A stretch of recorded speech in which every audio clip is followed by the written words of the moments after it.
Welcome to Split Rock Lighthouse for the 40th annual Edmund Fitzgerald Memorial Beacon Lighting, marking the 50th anniversary of the ship's sinking.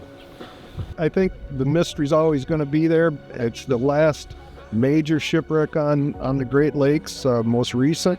And the big part of it is that all 29 of the crew went down. There was nobody to tell stories. There's a lot of theories on why the ship may have gone down.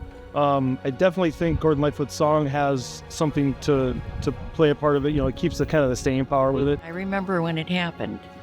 1975, I was just out of high school then. I just learned this year that the Edmund Fitzgerald happened in my lifetime, and I always thought of it as something that happened a long, long time ago, and so it made it more real. We went out in a gale, and it just kept getting worse. 7-something, she called and said she was having trouble. Well, she was 15 miles ahead of us, and by the time the morning came, that lake was as calm could be. You could never believe that it did what it did. We will now muster the last watch of the Edmund Fitzgerald. What does it mean to you to be back here after starting this ceremony 70 years ago? Well, of course, it means a lot to be back here.